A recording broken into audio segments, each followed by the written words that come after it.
We're exploring the world of BDCs. You're in the right place, folks, because this is where the money is. Welcome to the show, folks. I am David Hanson, joined on the phone today by Jordan Wathen. Thanks for joining us, Jordan. Hey, I'm glad to be here. Jordan is one of our contributors for Fool.com. He focuses mostly on the BDC industry, business development companies, but he has his hands in all over the place. So we're going to go through that in a little bit. But Jordan, just off the top, a couple shows ago, we talked about the bull market has been going on for 5 years now, if that's what you want to call it, or 5 years since the bottom in March 2009. When you kind of look at the market in general, what are you seeing? Do you still see value out there, or is it getting harder to find good companies to buy?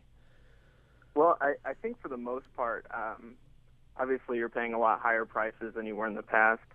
I'm less excited about the market today than I was, say, a couple of years ago. I look out there, I think the S&P is trading at about like 18 times earnings.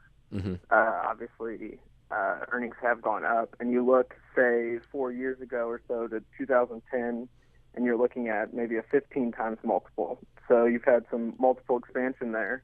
And then also you've had the economic recovery. I mean, back in 2010, we had something like 10% unemployment. Now it's 6.7%, something like that. So I think you're paying higher prices, but I think there's still value out there. Especially, we talk a lot about financials, obviously.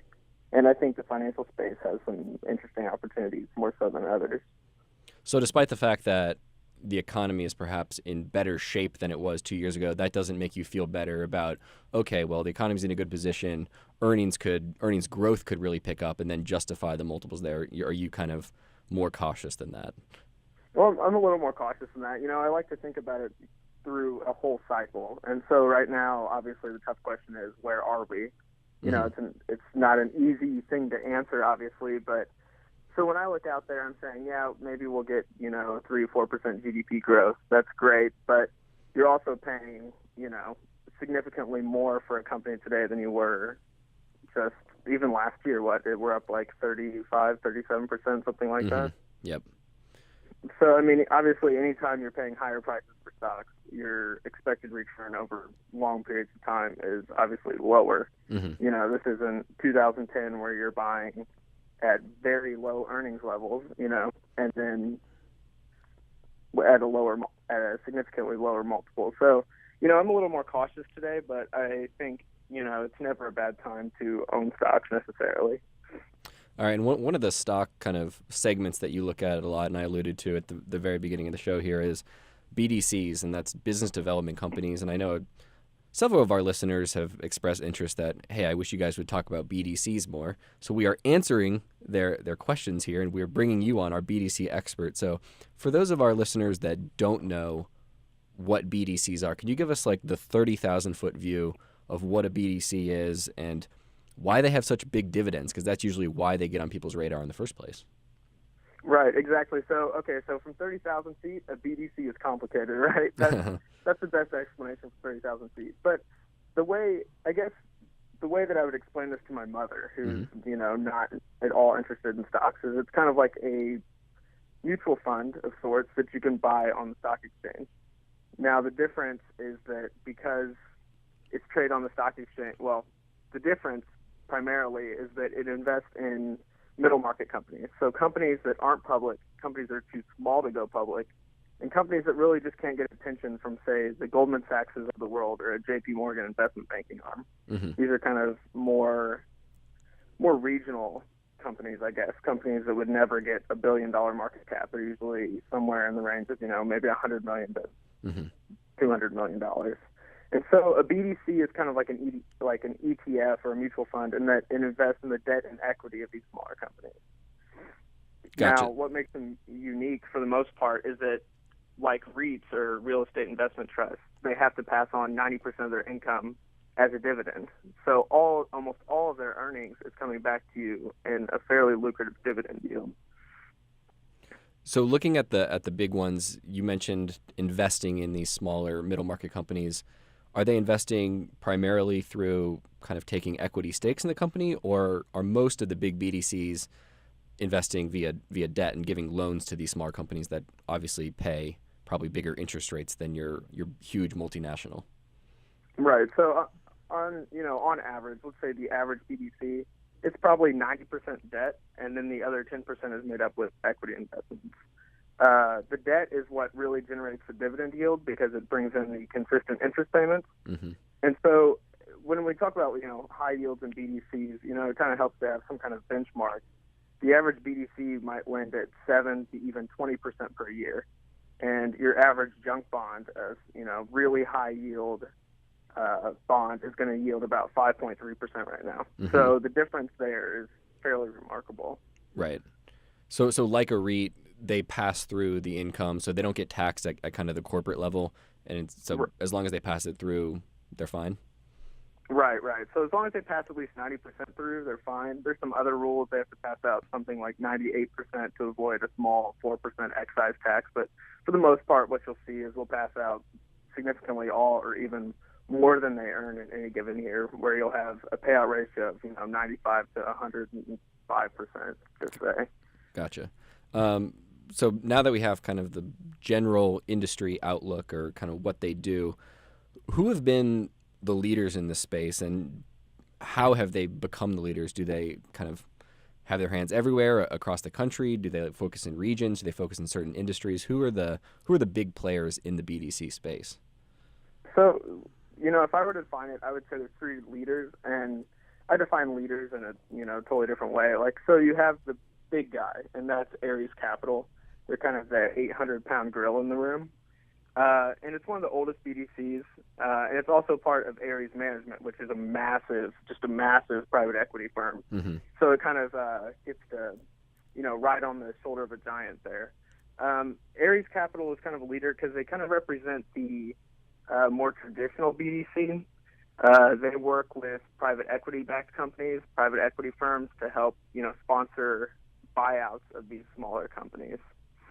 And then, of course, Ares, because it's a part of Ares Management, has relationships with about 375 different private equity firms.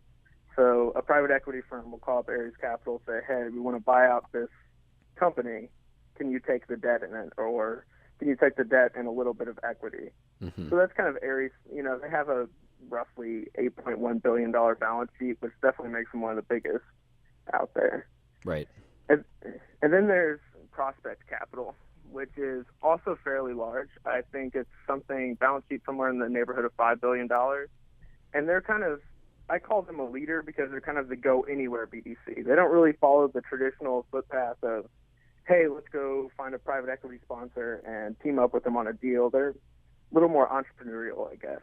So they recently they've gone more into consumer lending mm-hmm. and some subprime origination. And that's kind of something you don't typically see with the BDC because they're very limited in what they can invest in, and financial companies get complicated for them. And also, they tend to like some more off-the-path things. So they recently closed on several huge deals for some apartment complexes. And that's, again, something, you wouldn't ordinarily see. And then finally, you've got a Main Street Capital, which is kind of the little dark horse BDC. And I think what makes them really interesting is that they work with the very, very small companies on the middle market range. So you're talking companies that might make $3 to $5 million a year, like a company that could literally be right down the street in a small town. And in doing that, they get much higher yields than you'd see from, say, an Ares Capital or Prospect Capital, because obviously as you go down the size chain, you're taking on a little more risk. You've got more, say, underwriting costs associated with it. Mm-hmm. And they're just really interesting from that perspective because they deal more with, say, a family-owned company than a private equity-backed, I don't know how to put it, bigger private equity-backed company as part of, an institutional portfolio. So Main Street's almost going out there and working with the businesses rather than a private equity sponsor coming to an Ares and saying, hey, we've already planned this whole thing. How would you guys like to provide the financing and get in on the deal? Right, exactly. I would say that's one of the big distinctions, especially with the lower middle market. You have to think about it. A lot of times you have, say, a family that wants to sell out because they have to pay estate taxes when the founder passes away. Mm-hmm. So they go to Main Street and say, hey, we need to cash out of this. This business is too small. It would never ever list on Wall Street, but we need to cash out. Can you guys come in? Or you have two family members who disagree on how to run the business. One wants out. Well, Main Street Capital can come in. Right. So yeah, it's a little different than your kind of plain vanilla, private equity backed deals that you get with the larger BDCs. Gotcha. When you were going through what Prospect does, you mentioned that they have gotten into consumer lending and invest in companies that do that, and some subprime lending. So obviously the question is, if that's kind of a type of transaction that they've done, how did BDCs perform during the downturn? Because this all sounds great. Oh, you get to invest in a smaller company, big upside, great dividends. But what happens when the economy actually went down and these companies suffered? Did the BDCs suffer as well? Well, yeah, I mean, definitely the BDCs were probably among the hardest hit.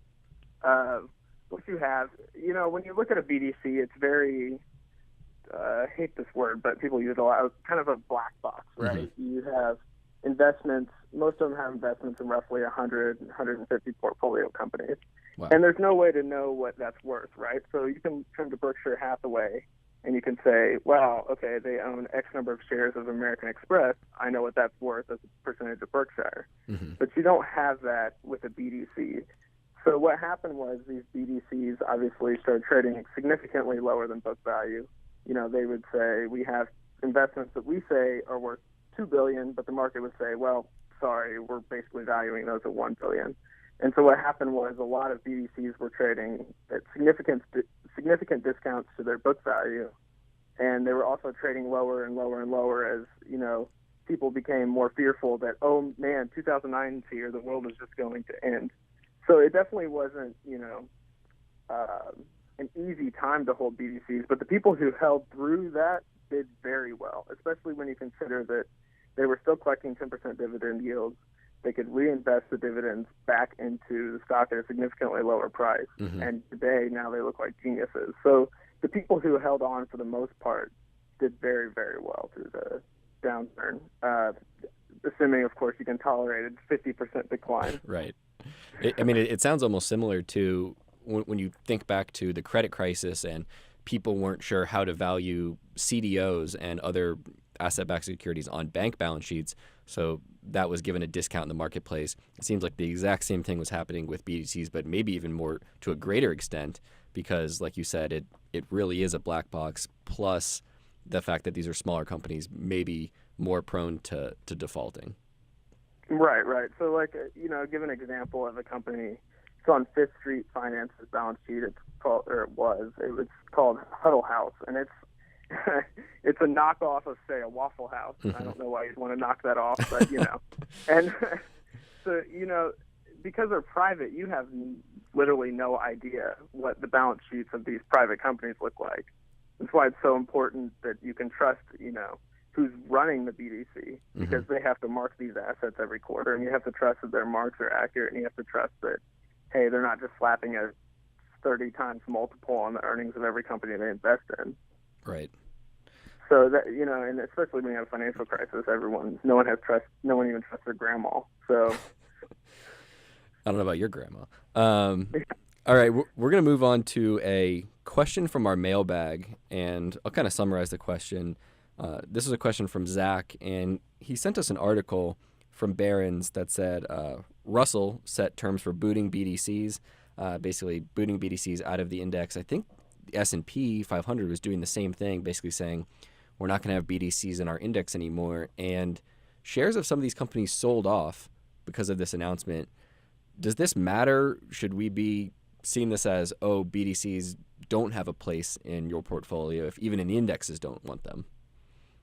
Well, so you have to kind of look at it both ways. So the reason why they're getting kicked out of the Russell, and actually S&P kicked them out of a couple indexes, was because the management fees on BDCs pass through in a weird way to exchange traded funds and other funds that might hold them.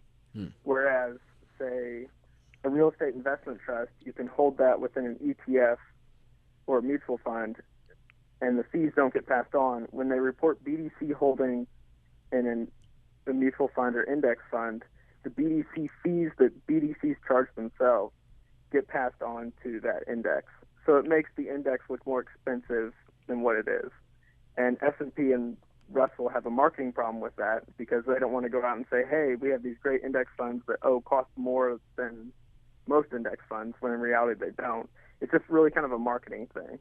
So I don't look at it and see that, the indexes are dumping BDCs, and so should I. It's really the indexes need to dump BDCs so they could make their indexes look better. And it's not really a statement on the quality or the investability of a BDC. Gotcha. Now, I think it might create some opportunities, right? So there was a research note that said something like 8% of all BDC shares are owned by indexes or index funds related to these indexes. So I think in the short term, you'll see some selling pressure, obviously, because the indexes have to sell these stocks back into the market. But I don't think it's something that necessarily says, hey, if S&P is selling, so should I. Gotcha. All right, that makes a lot of sense. Hopefully that answers Zach's question. All right, we're going to move away from BDCs a little bit here and kind of just step back and go back to some other areas that you like to focus on. And one of them is really, really, really small cap stocks. I mean, so small that we can't even discuss them here based on Motley Fool guidelines that we're not even allowed to talk about stocks that are under a certain size here. But you look at these for your personal portfolio and you invest in some of these really, really small companies. Can you just walk us through why? Why do you do this, and kind of what's your thought behind this process? Why? That's funny.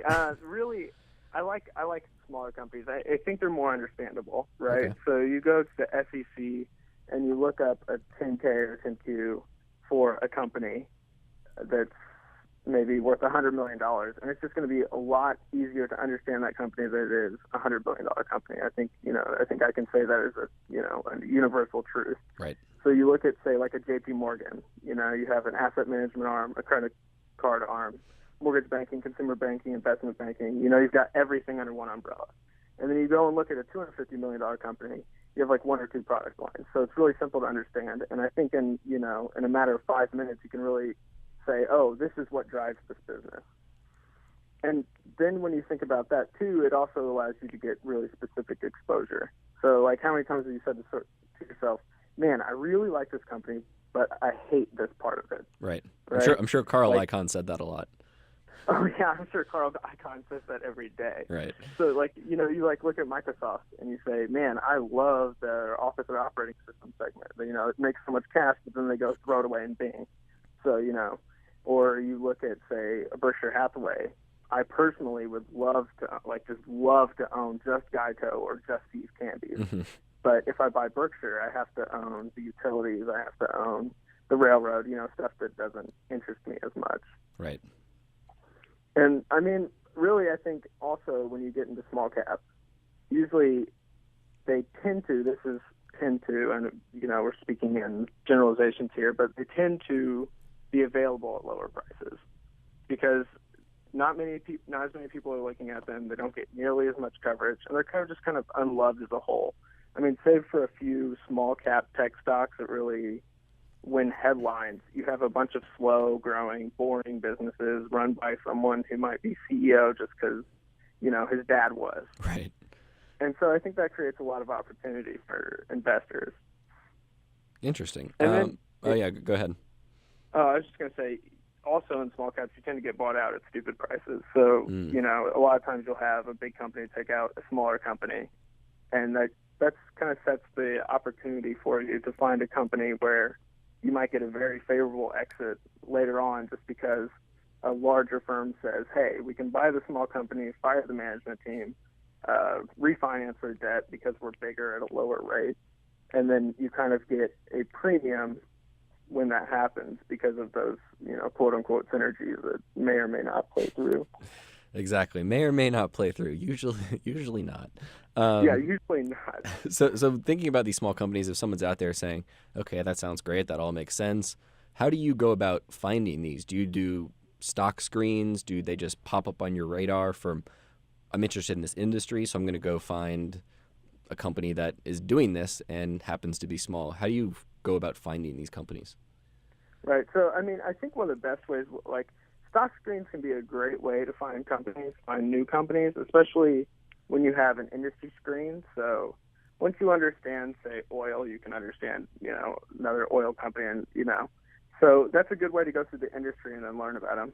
But really, the way I got my start with it is I kind of took Warren Buffett's advice to heart. It was, hey, start with the A's, right? Mm-hmm. So if you want to find great stocks, start with the A's and just go down the list. Right. And what you'll find with small caps is it's much easier to start at the top and just work your way down because they're so small and because an annual report might only be, say, 50 pages, which doesn't sound short, but you can really work through a pile of them in a small amount of time. You can just say, oh, this is awful, this one's headed to bankruptcy, this one's based in China and I don't believe the accounting, Mm-hmm. and tear through them a lot quicker. So, I think stock screeners are a good way to look, maybe, but I think you can also do a lot just by downloading a list of annual reports or just going through the names one by one. I mean, I think we all have some industries that we prefer, or we all have some business that we know fairly well that we can look at their operating metrics and just say, oh, I like this, or, oh, no, that's the pile that just goes straight to the trash bin. Exactly. Very interesting. All right, Jordan, thanks so much for being on. I think you gave us some really, really good insight on BDCs and your smaller cap companies. So we will definitely have you on a little bit later. So thanks again for joining us. All right. Thanks, David. That's our show for today. You can find us on Twitter. We are at TMF Financials. You can also shoot us an email. We are at WTMI@Fool.com. We will see you tomorrow with a full interview that Matt Copenheffer did with co-founder of the Motley Fool, David Gardner. We'll see you tomorrow. People on the show may have interest in the stocks they talk about, and the Motley Fool may have formal recommendations for or against. Don't buy or sell stocks based solely on what you hear.